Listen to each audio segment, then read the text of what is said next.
लोगों में इतना आक्रोश क्यों है? सर, ये आक्रोश जो है इसलिए है कि गुजरात सरकार सालों से शोषण कर रही है, रात दिन मजदूरी कराती है, लेकिन ये ना मुफ्त की गुलाम सरकार को मिल गई है।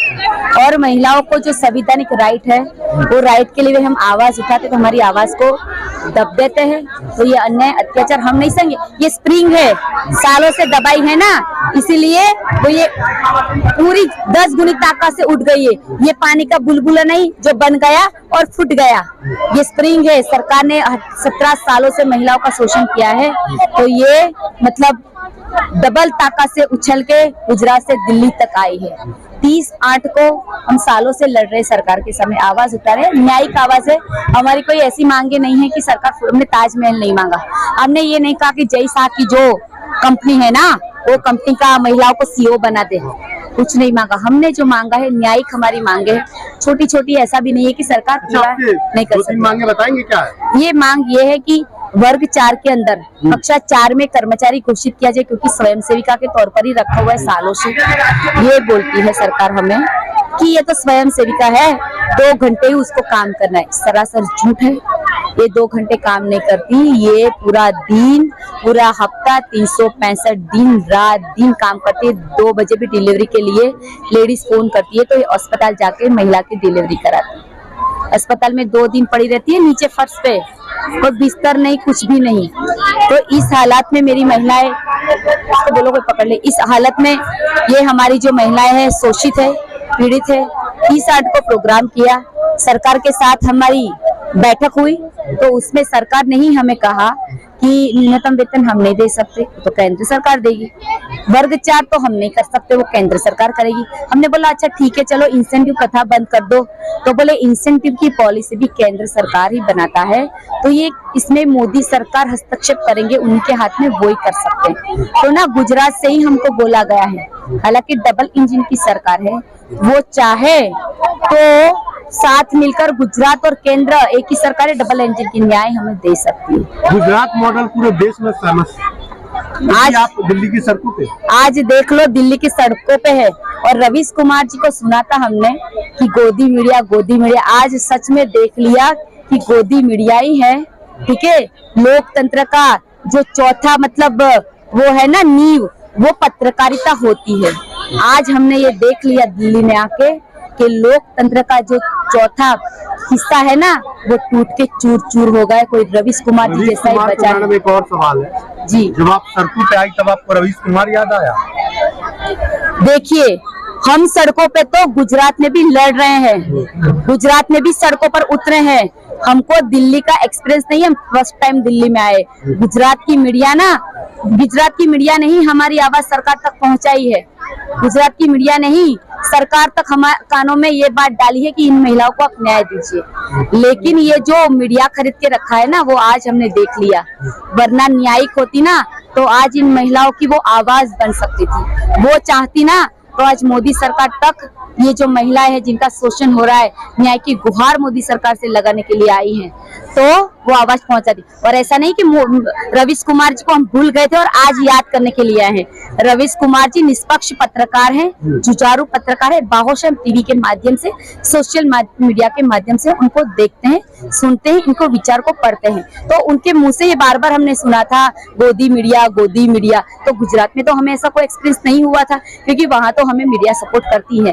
यहाँ आके आपका कब से हो रहा है? ये 2006 से आशा वर्कर बहने, आशा फैसिलिटेटर बहने आरोग्य विभाग में काम कर। देखिए, हमारे गुजरात में पोलियो मुक्त किया इन महिलाओं ने, बाल मृत्यु भी इन्होंने कम की, माता मृत्यु भी 0 के बराबर है। सरकार टारगेट देती है, सरकार के जितने भी आरोग्य के संकल्प है वो सारे संकल्पों को इन्हीं बहन पूरा करती है। तो ये जन सैलाब लेकर के जब गुजरात का इलेक्शन सर पे है तब आप आएंगे? देखिए, हमारा ये मुद्दा, हमारी लड़ाई कोई चुनावी लड़ाई नहीं है, कोई मौसमी लड़ाई नहीं है।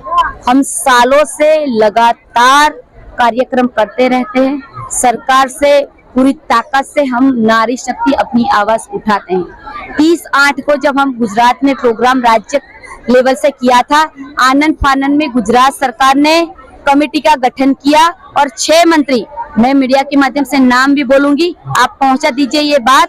6 मंत्री, सबसे पहले गृह मंत्री Harsh Sanghavi, education minister Jitu Vaghani, cabinet minister Rushikesh Patel, finance minister राज्य कक्षा की आरोग्य मिनिस्टर निमिषा बहन, पंचायत मंत्री, 6 मंत्री ने हमारे साथ 2 घंटे तक मैं और 6 आशा वर्कर के साथ चर्चा विचारणा की।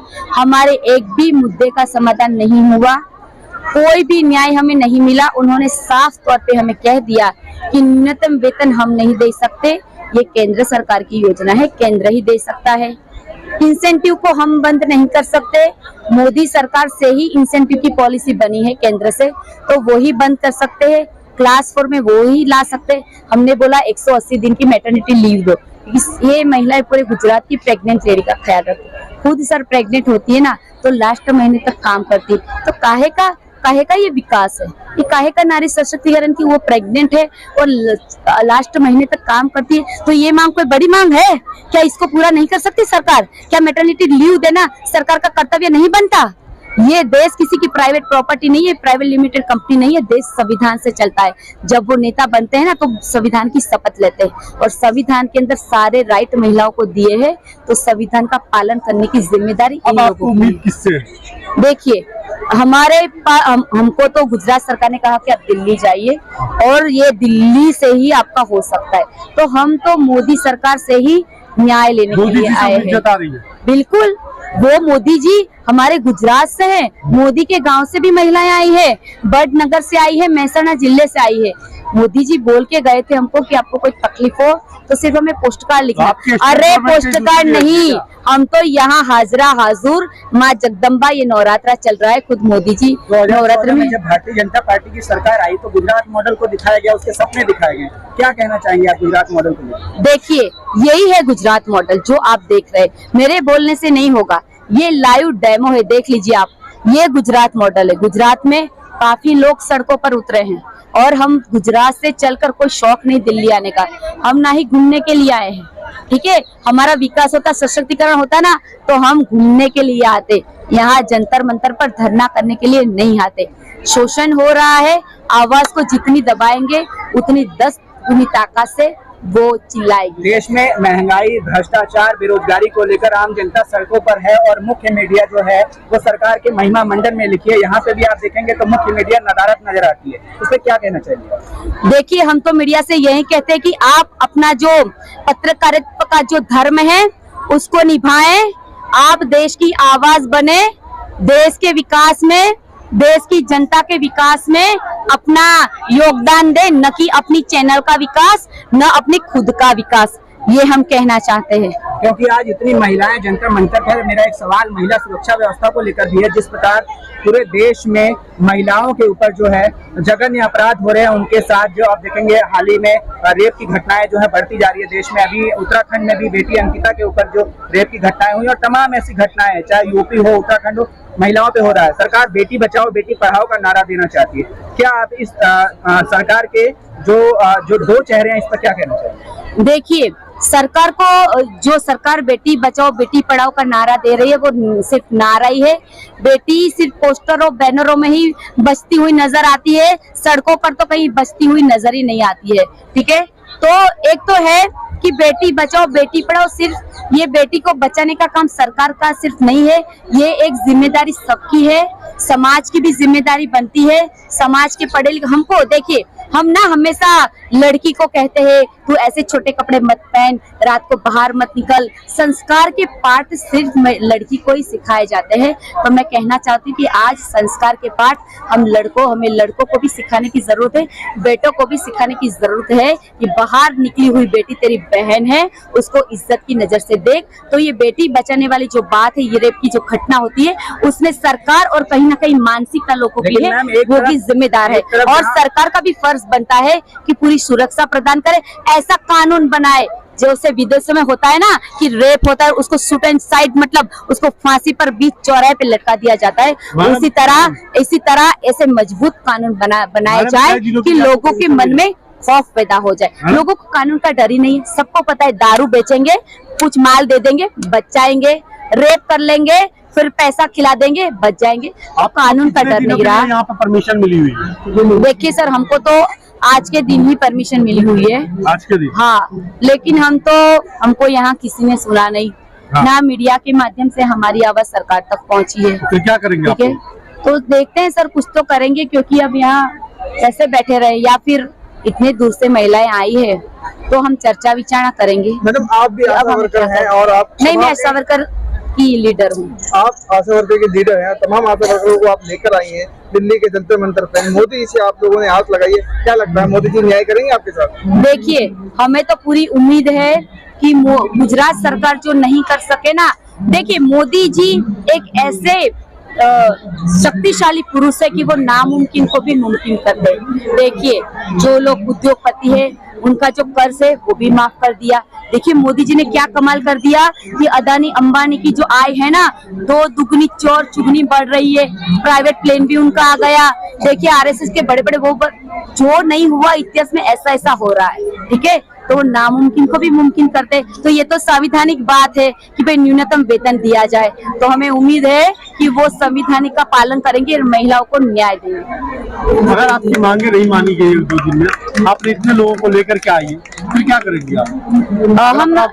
हमारी पूरी लीडर की टीम है, उससे वाटाघाटो करेंगे, हम चर्चा करेंगे। चर्चा के बाद हमारी अगली जो रणनीति है वो प्रेस कॉन्फ्रेंस के माध्यम से मीडिया के समक्ष, लोगों के समक्ष हम मुकेंगे।